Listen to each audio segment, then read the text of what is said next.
Kita mulai dari kolom pertama yang akan kita isi. Di sini ada 3 kolom yang kosong. Ada kolom pelanggan, ada kolom kota, ada kolom estimasi. Oke, kita mulai dari kolom pelanggan dulu, yang ini. Nah, ketika kita ingin mengerjakan soal, pertama-tama kita harus tahu dulu untuk referensi yang akan kita pakai itu yang mana. Di sini ada 2 kolom tersedia nih. Ada kolom tanggal order, ada kolom nomor order. Nah, kira-kira kalau di luar dari penggunaan rumus nih, kita hanya melihat dari 2 tabel bantu yang ada di bawah. Kira-kira kalau kita pengen menjawab pelanggan ini berdasarkan apa sih? Berdasarkan tanggal order atau berdasarkan nomor ordernya? Coba satu orang komen dulu. Kita latihan melihat dulu ya sebelum kita gunakan rumus biar paham. Nomor order, Kak Irfan aja. Kak Muhammad Ramili juga ya. Ya, betul. Kenapa pakai nomor order bukan pakai tanggal order? Karena tanggal order itu nggak ada dalam tabel referensi gitu. Artinya yang menjadi acuannya itu bukan tanggal order. Kalau kita perhatikan lagi dari 2 tabel bantu yang ada di bawah sini kan itu tidak ada tanggal order ya untuk acuannya. Yang ada cuma nomor order. Adanya pun di sini di tabel yang berdiri ini atau tabel vertikal. Ya, maka nanti untuk penentuan pelanggannya berdasarkan nomor order, udah betul. Nah, sekarang kalau kita mau tebak-tebak lagi, nomor order 205 berarti pelanggannya siapa? Ani kan? Ani. Tapi kita nggak boleh ngetik kayak gini. Ani. Nggak boleh juga di kopas. Misalnya 201. Oh, 201 si Faiz nih. Ya udah saya blok aja. Ctrl C, Ctrl V. Terus 203 si Zahra nih. Saya copy, saya masukin ke sini. Nggak boleh. Kalau misalnya jumlah dari tabel kalian itu sedikit, mungkin cuma 5, cuma 3, atau bahkan cuma 7, mungkin menurut kalian tuh gampang pakai kopas ya. Tinggal pindah-pindahkan aja, tinggal copy paste aja. Apalagi kalau nomor ordernya berurutan, tinggal copy sekalian gitu kan, pindahkan ke bagian atas sini. Nah, tapi kenyataannya ketika kalian nanti berada di tempat kerja, situasinya tidak demikian. Kalian akan ketemu dengan nomor order yang acak. Kemudian nanti datanya juga sampai ratusan bahkan ribuan. Dan kalau kalian pakai copy paste kayak tadi itu akan merepotkan diri kalian. Pekerjaan akan menjadi semakin panjang dikerjakan, semakin lama dan lain sebagainya. Makanya kita sejak awal membekali diri dengan rumus-rumus basic kayak gini. Biar apa? Biar ketika kita kerja itu nggak manual satu-satu. Baik itu diketik lagi atau kita kopas lagi gitu. Jangan ya, pakai rumus. Nah, kira-kira kalau misalnya kita pengen menggunakan rumus apa nih yang cocok untuk menampilkan nomor pelanggan? Pelanggan. Iya, berarti kalian udah paham ya, udah paham banget kapan kita pakai VLOOKUP. Kenapa pakai VLOOKUP? Karena tabel referensi yang kita ingin ambil jawabannya, kan pelanggan ada di sini kan tabelnya. Nih, Agus, Faiz, Susi dan seterusnya. Nah, kita pengen mindahin data di sini ke sini gitu loh. Nah, kalau tabelnya di sini dia bentuknya vertikal, udah pasti rumus yang kita pakai adalah VLOOKUP. Karena huruf V dari rumus VLOOKUP itu kan adalah singkatan dari vertikal gitu ya. Nah, kita boleh aktifkan. Cara mengaktifkan rumusnya itu kita boleh menekan tombol tab pada keyboard. Atau boleh juga kalian double klik, nggak apa-apa. Pilih salah satunya aja. Mau nggak diaktifkan juga nggak apa-apa sih. Misalnya kalian mau ngetik manual satu-satu gitu ya. VLOOKUP. Begini, boleh juga langsung shift 9. Nggak apa-apa, yang penting benar ya. Cuman kadang-kadang kalau kalian mengandalkan pengetikan kayak gini, khawatirnya salah ketik gitu loh. Makanya saya jarang banget merekomendasikan kalian ngetik rumus kayak gini sampai panjang. Apalagi kalau nanti kalian ketemu dengan rumus yang panjang, kalian ketik semua itu ribet gitu. Kasian. Makanya saya selalu rekomendasikan aktifkan rumus. Nah, jadi cukup ketikan 2 huruf aja di awal. Kemudian kalian tekan tombol tab pada keyboard tuh aktif tuh. Ya, langsung terketik semuanya. Atau double klik juga boleh pakai mouse, pengguna mouse ya, yang sering pakai mouse. Nah, setelah kalian aktifkan rumusnya, berikutnya akan muncul tuh panduan-panduannya. Tinggal kita ikuti dan pahami satu demi satu bagian dari rumusnya, biar nanti kalian bisa juga menjelaskan gitu, nggak sekedar hafal saja, tapi kalian juga bisa menjelaskan kepada teman-teman kalian, oh lookup value itu ini gitu loh, table array itu ini gitu kan, dan seterusnya. Nah, sekarang saya akan coba menjelaskan mulai dari lookup value dulu. Lookup value ini kalau kita artikan secara sederhana, itu adalah nilai yang kita lihat atau nilai yang kita baca. Bingung kan? Bingung ya kalau misalnya kita pakai bahasa yang sesuai dengan bahasa Excel ya. Value kan nilai, lookup itu kita melihat atau membaca nilai. Aduh, tambah bingung lagi. Kok nilai dibaca ya? Kok nilai dilihat ya? Ya udah kita ganti. Kita sederhanakan aja bahasanya. Lookup value itu adalah sel atau kolom yang menjadi acuan kita dalam menentukan pelanggannya siapa. Gitu. Oke? Nah, jadi kalau misalnya kalian sudah tahu gitu lookup value adalah sel acuan atau kolom acuan, maka tinggal kalian lihat aja tadi. Tadi di awal sudah ya. Di awal tadi kita udah tahu lookup value-nya adalah nomor order. Nah, berarti yang kita pilih di sini adalah nomor order. Tapi nomor order ada dua tempat nih, Pak. Ada di sini di tabel soal, ada di tabel bantu. Jadi kira-kira yang cocok yang mana nih, Pak? Yang kita ambil, apakah kita ambil nomor order yang ada di tabel bantu sebagai lookup value-nya atau yang ada di tabel soal? Coba komen dulu satu orang. Tabel soal. Oke. Betul. Kenapa tabel soal? Karena yang menjadi acuan atau lookup value itu memang letaknya dia di tabel soal, bukan di tabel bantu. Kalau kalian nanti ngambil di tabel bantu, nanti bakal error hasilnya. Karena nanti kan dia acuan ya, artinya nanti ketika kita duplikasi ke bawah, dia akan menyesuaikan dengan nomor order yang tertera di tabel atau baris masing-masing di tabel soalnya. Kayak gitu dia maksudnya. Boleh kalian ambil sel acuan, boleh juga kalian ambilnya itu kolom acuan. Jadi boleh satu-satu ya. Misalnya nih, kalau kalian pengen tampilkan satu baris aja, nah kalian pilihnya di nomor order satu sel saja. Tapi kalau misalnya kalian pengen menampilkan langsung satu kolom sekaligus, itu boleh langsung satu kolom kayak gini. Nggak apa-apa ya, boleh diblok juga dari bawah, nggak mesti dari atas. Karena secara otomatis nanti untuk range-nya itu akan menyesuaikan dengan urutan kolomnya, mulai dari C4 sampai dengan C13. Ya, nggak ada masalah. Nah, saya akan coba pakai kolom aja ya. Kalau misalnya kalian terbiasa menggunakan sel, nggak apa-apa juga. Nanti jawabannya akan muncul satu. Bedanya adalah kalau kalian pakai kolom acuan begini, nanti dia akan otomatis muncul satu kolom sekaligus jawabannya. Sehingga mengurangi waktu kalian duplikasi rumus kayak gitu. Bisa ya kira-kira ya bagian ini ya. Kalau bisa komen bisa gitu. Oke? Oke. Saya lanjut dengan tanda baca. Nah, tanda baca juga ini tergantung yang muncul di komputer kalian masing-masing, itu beda-beda. Kalau misalnya yang muncul di komputer kalian itu adalah tanda baca titik koma, maka kalian pakainya titik koma. Tapi kalau misalnya yang muncul di komputer kalian adalah koma, kalian pakainya koma gitu. Ikuti tanda baca yang muncul di komputer kalian. Nah, karena tanda baca yang muncul di komputer saya ini adalah titik koma, maka saya pakainya titik koma. Sesuaikan aja di situ ya. Oke? Aman. Komen aman kalau aman. Nah, akan muncul lagi tanda baca selanjutnya tuh. Ditandai dengan warna hitam pekat. Thank you. Siapa tuh yang kirim kue ya? Thank you buat yang sudah give. Oke, table array itu adalah tabel acuan. Tabel acuan yang nanti kita jadikan sebagai referensi kita yang kita baca. Nah, namanya aja tabel gitu ya, berarti dia satu tabel. Bukan lagi satu kolom atau bukan lagi satu sel ya. Nah, kita bisa ambil di tabel bantu kita. Karena kita pengen menampilkan jawaban pelanggan di sini, ya udah kita lihat aja di tabel pelanggan tuh yang mana sih letaknya di sini kan. Kalau di sini kita blok aja nih kolomnya.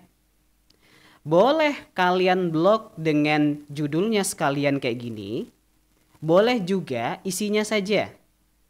Bedanya di mana, Pak? Bedanya adalah ketika nanti kalian ketemu dengan model soal yang di merge. Jadi ada dua baris di merge menjadi satu atau beberapa kotak di merge atau digabungkan menjadi satu, itu nanti akan mengganggu pembacaan tabel referensi kalian atau tabel array kalian. Makanya mulai dari sekarang atau mulai dari dasar itu saya selalu kasih tahu ke para peserta saya untuk menyamaratakan aja konsep table array-nya itu, kalau bisa ambil isinya aja biar nanti nggak bingung gitu ketika ketemu atau dijebak dengan model tabel yang terdiri dari beberapa baris.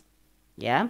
Saya sarankan kalian blok isinya aja. Nanti kalian akan ketemu jawabannya sendiri kok. Kalau misalnya nanti di kemudian hari kalian mengerjakan soal, apa sih gunanya kita ngeblok isinya aja.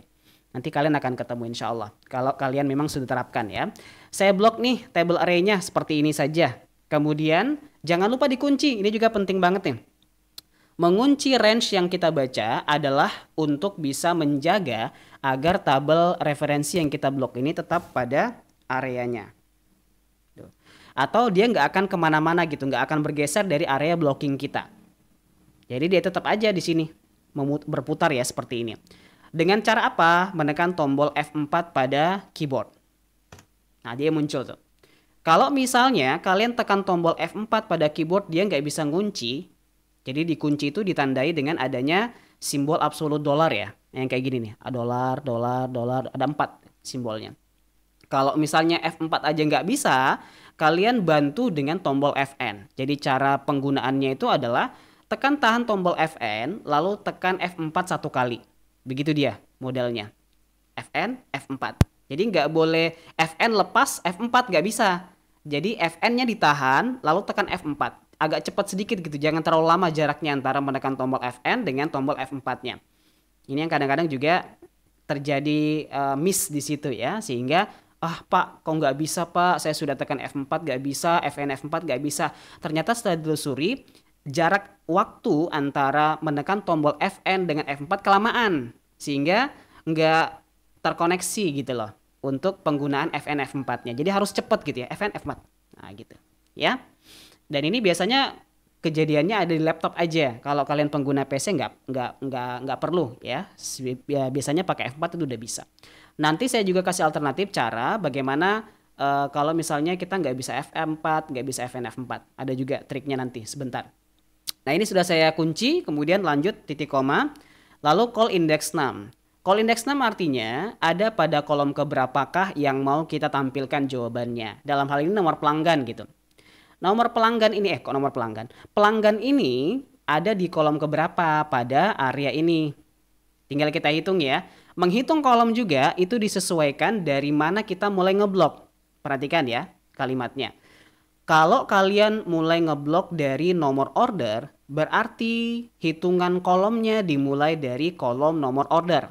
Nah, berarti nomor order ini adalah kolom pertama. Sementara yang mau kita tampilkan jawabannya kan pelanggan ya. Nah, berarti pelanggan adalah kolom ayo satu orang jawab. Kolom ke berapa nih pelanggan? Kalau nomor order adalah kolom pertama, pelanggan adalah kolom ya betul, DDS, Febri. 2. Ya, mantap semuanya. Titik koma, lalu ada true, ada juga false. Ya. Nah, ini disebut dengan range lookup. Jadi, penentuan kita mau mengambil apakah kita mau mencari nilai yang mendekati atau mencari nilai yang sama persis ditentukan di sini. Kalau misalnya model dari tabel bantunya adalah exact match atau data yang sama persis dan akurat seperti ini, maka sangat dianjurkan kita menggunakan false atau 0. Nanti kita pakai true dalam keadaan model tabel bantu kita itu berupa rentang. Kayak misalnya nanti nilai 1 sampai 10 itu dapatnya E, nilai 11 sampai 30 itu dapatnya D dan seterusnya. Itu baru kita pakai true. Tapi kalau misalnya keadaannya seperti ini, 200 itu adalah Agus, 201 adalah Faiz dan seterusnya, udah pasti gitu ya sesuai dengan nomor ordernya. Ya biar nggak ketukar gitu. Ya udah kalian pakainya false atau pakai 0 boleh. Ya, ini juga masih banyak yang masih kurang memahami gitu. Apa sih perbedaannya true atau false gitu ya. Di sini ada nggak yang masih bingung gitu? Perbedaan antara true dengan false.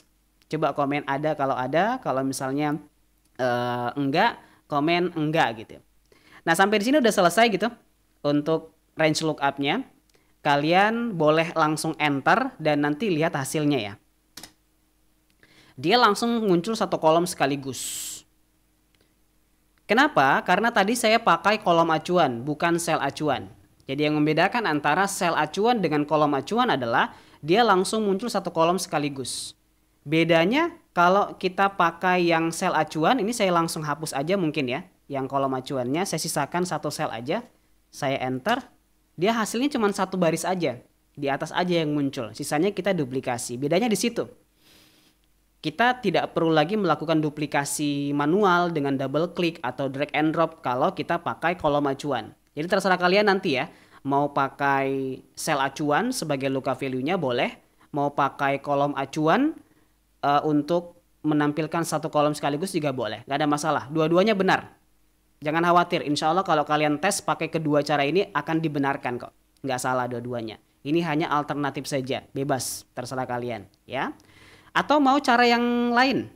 Cara yang lain itu nanti kita bisa munculkan langsung dua kolom sekaligus. Siapa yang mau? Coba komen mau. Kalau misalnya kalian mau cara agar nanti dia muncul langsung dua kolom. Jawabannya. Mau. Banyak yang mau ya. Ya udah. Kita langsung praktekkan dan di sini saya langsung edit aja ya. Saya langsung edit aja. Di sini saya hapus dulu isian bagian bawahnya. Nah, bedanya hanya di bagian call index name-nya. Atau saya ulang aja deh, biar yang terlambat masuk itu bisa ngikuti ya. Oke, saya ulang aja deh. Biar nanti nggak ada pengulangan lagi ya. Ini pengganti pengulangan nih. Jadi jangan lagi nanti ada yang minta diulangi ya. Saya langsung munculkan mulai dari awal nih. VLOOKUP. Kemudian lookup value-nya adalah sel acuan. Titik koma. Table array-nya adalah tabel acuan kita. Kita blok isinya saja seperti ini. Kemudian kunci dengan menekan tombol F4. Titik koma. Nah, bedanya di sini. Di bagian call index name. Ketika kita pengen menampilkan langsung dua kolom, maka kita boleh langsung paralel kolomnya. Untuk memparalelkan atau menggabungkan beberapa kolom sekaligus, itu kita menggunakan simbol buka kurung kurawal. Jadi letaknya itu ada di atas tombol enter. Pakai tombol shift ya. Lalu masukkan kolom pertama yang mau kita tampilkan. Dalam hal ini pelanggan ya. Pelanggan kan kolom kedua. Pisahkan dengan simbol backslash. Kalau misalnya nggak bisa backslash, bisa diganti dengan garis miring atau titik koma atau koma. Nanti kalian coba-coba satu-satu deh. Yang mana yang cocok simbolnya di komputer kalian. Kebetulan komputer saya cocoknya pakainya backslash. Masukkan lagi kolom berikutnya yaitu kota karena dia ada di kolom yang sama. Kolom ketiga. Tutup dengan tutup kurung kurawal. Karena saya hanya pengen menampilkan dua kolom. Kalau misalnya nanti masih ada kolom lain silakan ditambahkan. Titik koma range lookupnya kita pakai false atau pakai 0 boleh ya. Jadi nggak ada perbedaan antara penggunaan false atau 0. Saya enter. Nanti dia akan langsung muncul dua kolom. Yaitu Ani dan juga Makassar ya. 205 betul ya? Betul. Sisanya tinggal kita blok aja kayak gini. Lalu tekan Ctrl D. Untuk menduplikasi semua rumus yang sudah kita buat di atas. Sehingga nanti semua bagiannya di bagian bawah-bawahnya itu akan muncul juga sekaligus. Tanpa perlu kita duplikasi lagi, tanpa perlu kita drag and drop. Karena kan kadang-kadang gini ya, kalau misalnya kita pengen drag and drop boleh juga sih sebenarnya. Kalian blok dulu, kemudian ke pojok kanan bawah, tunggu sampai berubah menjadi tanda plus hitam kayak gini. Lalu kalian klik tahan, lalu geser pelan-pelan sampai ke bawah. Nah kalau misalnya jumlahnya sampai ke bawah banyak itu kadang-kadang agak repot ya. Agak repot kita kalau misalnya geser-geser ke bawah gitu. Kadang-kadang ada yang salah ini juga. Ada yang salah simbol. Nah ini misalnya saya klik tahan, saya geser. Waduh Pak kok malah pindah? Ya iya karena ininya beda gitu. Kursornya beda. Jadi antara yang putih ini, yang putih, kemudian yang empat arah lancip, kemudian yang empat arah tumpul ini beda-beda fungsinya gitu. Jadi kalau duplikasi yang ini, yang tanda plus hitam tapi tumpul dia.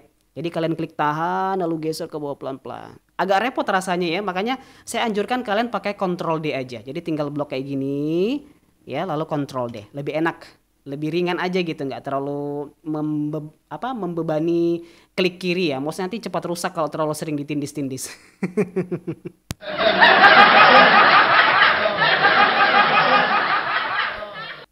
Ctrl D Kak Syal. Delta. Ctrl D. CTRL D. Itu sudah saya ketikkan tuh. Ctrl D. Ya. D itu singkatan dari duplicate. Duplikat. Jadi kita menduplikasi rumus yang sudah kita buat tadi di atas ke bawah. Itu dia. Oke? Kenapa ujungnya 0? Karena kita pengen menampilkan data yang sama persis, Kak. Biar nggak ketukar gitu. Oke? Nanti kalau misalnya kita ketemu dengan soal yang bentuknya rentang, baru kita pakai true. Selama selama model dari tabelnya itu dia sama persis kayak gini, kita pakai false aja atau pakai nol aja. Ya, nol itu sama aja dengan false, nggak ada bedanya.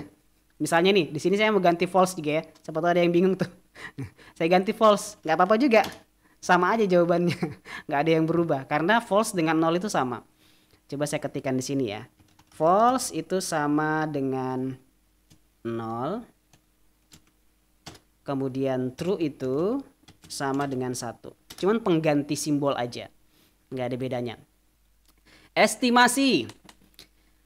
Cara mengerjakannya ya tinggal lihat aja. Jadi sebelum kalian kerjakan, pesan saya, biar nanti kalian ketika ikut tes itu, nggak ujuk-ujuk langsung masukin rumus. Jangan. Analisa dulu pelan-pelan. Contoh begini, estimasi. Lihat dulu estimasi ada di mana tabelnya. Di sini nggak ada. Oh, di sini ada Pak estimasi. Ya udah berarti tabel ini yang jadi referensinya gitu kan. Nah, tinggal lihat model tabelnya itu kayak gimana. Oh, tabelnya ke kanan Pak, ke samping gitu ya. Judulnya di kiri, kemudian isinya di sebelah kanan. Oh, berarti pakai lookup yang tadi penjelasan awal yang sudah saya jelaskan. Oke, saya geser dulu sedikit mungkin ya, biar rumusnya bisa kelihatan. Oke. Jadi rumusnya sama dengan lookup. Nggak apa-apa ya, saya aman, saya sendiri aja dalam ruangan ini. Jadi kalau saya ucapkan huruf H nggak apa-apa, nggak berpengaruh apapun. Tapi ini jangan dipraktekkan kalau kalian sedang ada di depan teman kalian, bahaya. Lookup value-nya itu adalah sel acuan, sama kayak ketika kalian menggunakan VLOOKUP tadi. Sel acuannya apa? Coba komen satu orang.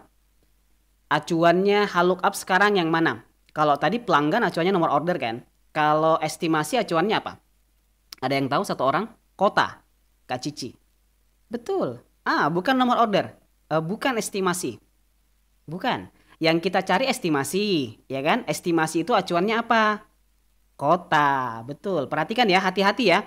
Makanya saya bilang tadi jangan keburu-buru mengerjakan soal. Lihat dulu di sini. Nah, estimasi ada di bawah nih. Ini yang mau kita tampilkan jawabannya. Acuannya ada di atasnya tuh kota. Berubah, bukan lagi nomor order ya. Nomor order yang tadi, yang kolom pertama. Yang pelanggan sama kota. Nah, untuk estimasi acuannya adalah kota. Berarti kita bisa klik yang ini. Kalau ketutup selnya, itu kalian boleh klik aja dari judulnya, baru kalian ke bawah begini. Nah, itu sama aja tuh. Kalian mengklik sel acuan yang ada di atasnya. Pak, bisa nggak langsung satu kolom?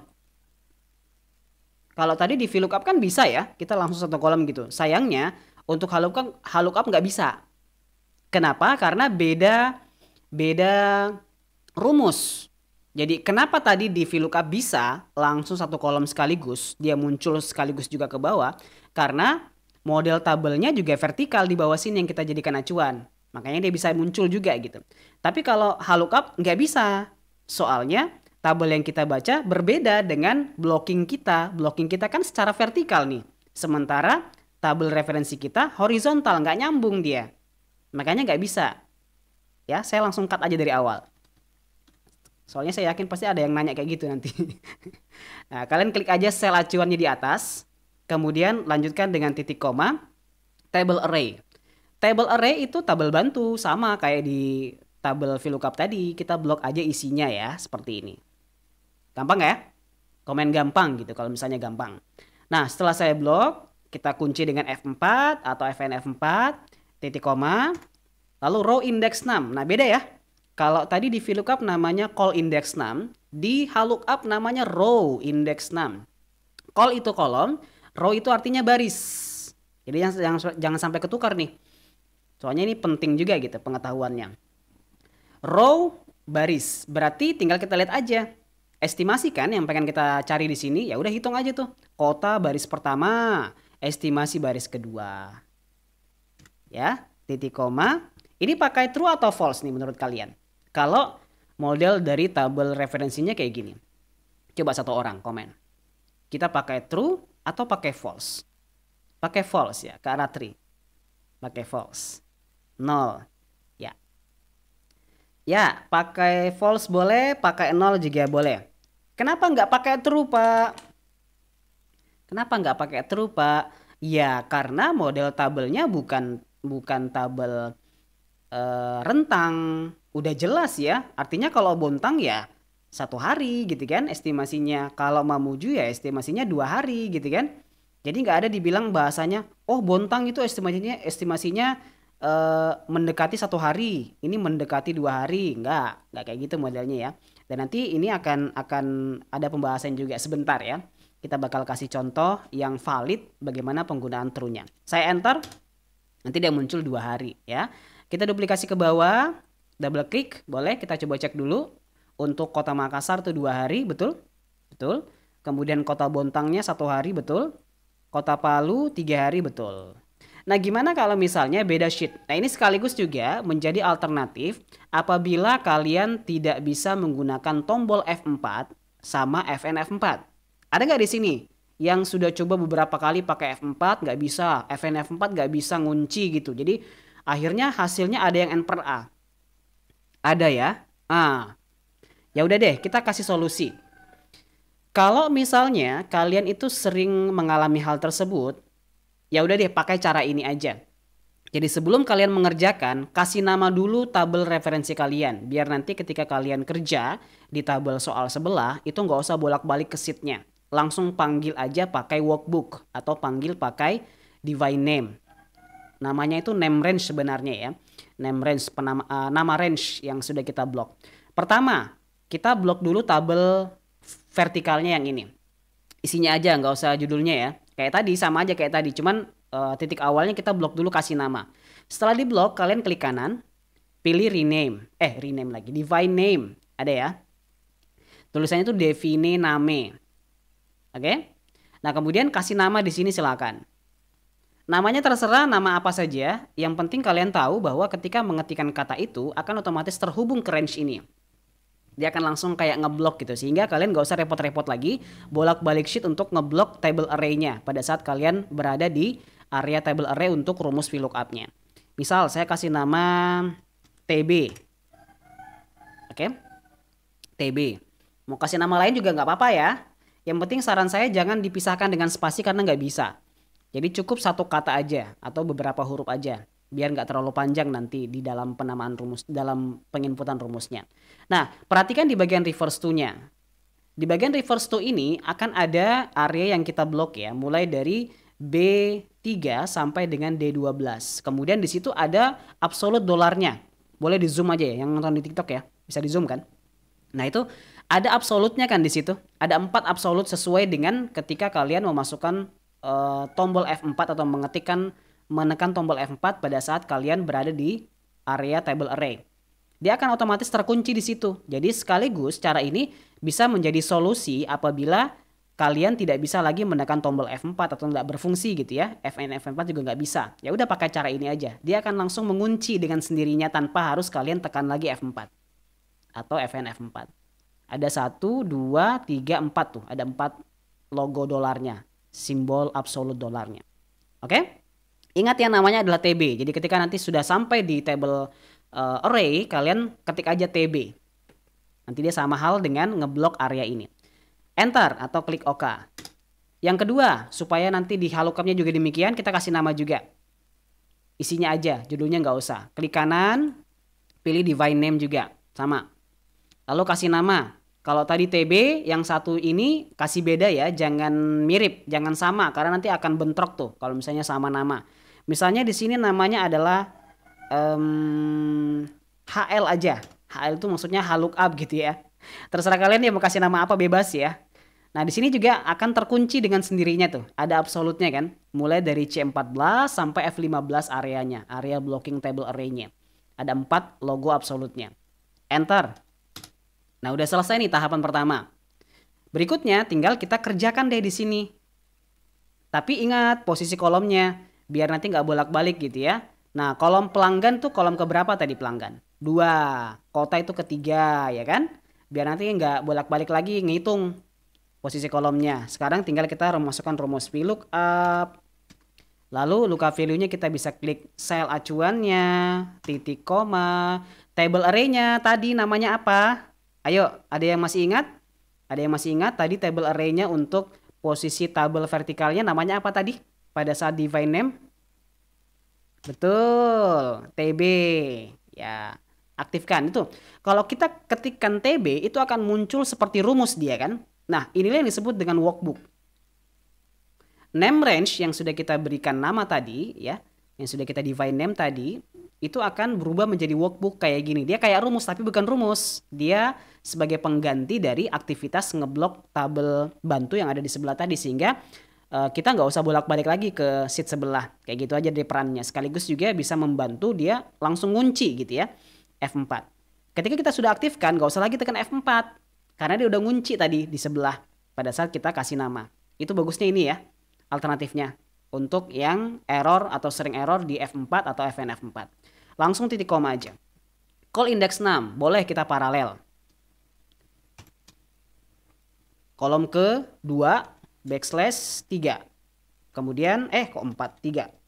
Kemudian tutup kurung kurawal, titik koma, kita pakai false atau 0 boleh ya. Nah, ini langsung muncul semuanya gitu, sekaligus. Sisanya tinggal kita duplikasi dengan Ctrl D. Dia muncul. Sama aja, nggak ada bedanya dengan yang sebelah tadi gitu. Nggak ada bedanya. Antara yang sama sheet dengan beda sheet, caranya atau penggunaan rumusnya sama persis, cuman tadi bedanya di awal ya. Kita kasih nama dulu gitu. Kita define name dulu biar dia ngunci ya, biar kita nggak usah lagi bolak-balik antar sheet untuk ngeblok area dari table array-nya. Oke?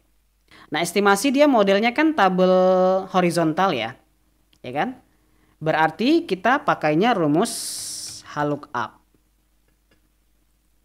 Kemudian lookup value-nya adalah sel acuan kota. Ya, karena kota yang menjadi acuan kita. Titik koma. Table array-nya tadi namanya apa? Yang tadi ikut dari awal. Kita udah kasih nama kan?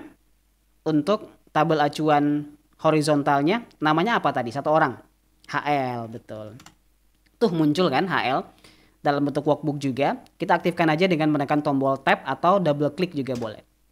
Jadi kita nggak usah lagi bolak-balik sheet ya. Titik koma. Row index 6. Ada pada baris keberapa kata di estimasi? 2. Titik koma 0 atau false juga boleh. Udah muncul. Sisanya tinggal kita duplikasi, double klik. Udah muncul.